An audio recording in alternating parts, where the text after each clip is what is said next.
because my faith was at 13%. Just being honest.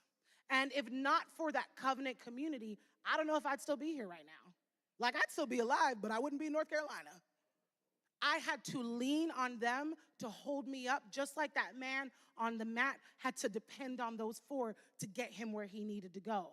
And can I tell you, sometimes covenant community, they don't just give you thoughts and prayers. Sometimes covenant community says, okay, I know that you're struggling. I know that you're short. I'm going to help you pay that bill because I can. Sometimes covenant community isn't just saying you're doing a great job, don't give up, you're awesome. Sometimes covenant community says you need to stop doing that. You know better. Do right by her. Respect her, honor her. Sometimes covenant community will look you in your eyes and say, you know you committed to stop drinking. Why are you trying to drink now? Covenant community has permission to speak the truth in love. Covenant community has permission to hold you accountable. Because sometimes holding you down looks like speaking the truth. Do y'all get what I'm saying? So what I'm saying is the people you surround yourself will impact your life for better or for worse. Those people, if you couldn't think of those four, we'll talk about that in a second. But if you've got people in your circle who wouldn't be willing to carry you to the roof, we got to talk about that. There are some people who'd say, well, I guess you're just going to be here till it's over. Like, I guess just enjoy your mat. You want me to get you some Dominoes while you're down there? That's not covenant community. That's not who you need to trust with your life. I want to be clear that when I'm talking about covenant community, I'm not just talking about friends. I'm talking about like family. And sometimes family ain't blood. Does that make sense?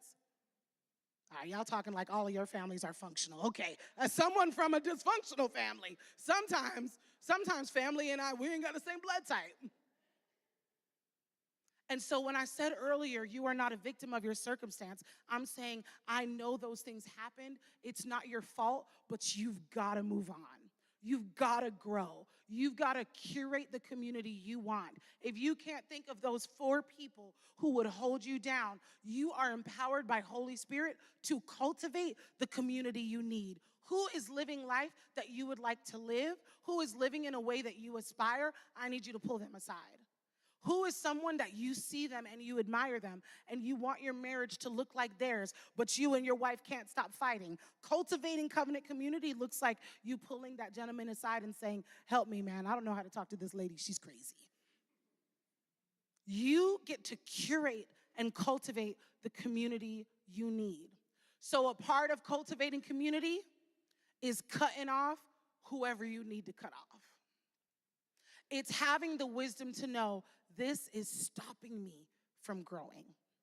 Like, this person is cool, but when I'm with them, I stumble into old habits. Like, I love hanging out with my cousin, but when we're together, one of us gonna end up on the news. And you have to have the wisdom to know who you need in your circle. Who would be willing to go to battle with you? Who would be willing to not just tell you what you want to hear or coddle you when you're feeling low? Who wouldn't see you as a burden when you need to be carried? Because can I be honest with you? When you are at those low points, you're exhausting. You're a lot. When life be lifing and you don't see the light at the end of the tunnel, who is going to be willing to carry you when you can't pick up your own mat and walk? It's important. Can I be so bold as to say it could be life or death? That man on the mat would not have gotten up and walked if it wasn't for the faith of the four people who carried him to Jesus.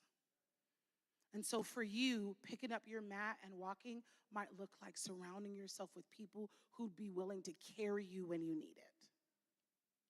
This is what I want you to do, because what we're going to do is, some of you, when I said who are your four, you were able to name them quick. You were like mom, uncle, husband, baby daddy. I don't know. You just named off four people so fast. For me, Michael is my husband and baby daddy. That's why I use that example. But for some of y'all, it was a struggle. You were like, I can't think of four. I can't think of four people who would bail me out of jail, no questions asked. I can't even think of four people. And so what I want to do is, I want you right now to get into groups of four. And I have 3 questions for you to share with the people you're going to be in your groups with. So what I want you to do is don't default. If you came here with 4 people, that's cheating. I need you to find some other people, get into groups of 4, and once you do that, I've got 3 questions that I would like for you to answer to each other. I'm going to give you 1 minute. Will you find 4 people?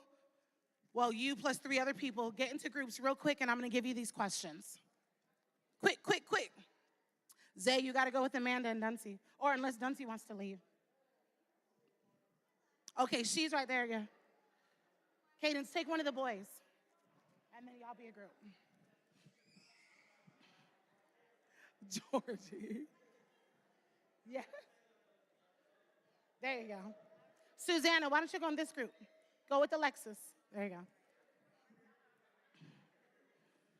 One of you is going to be the note taker. So whoever would be the best at writing down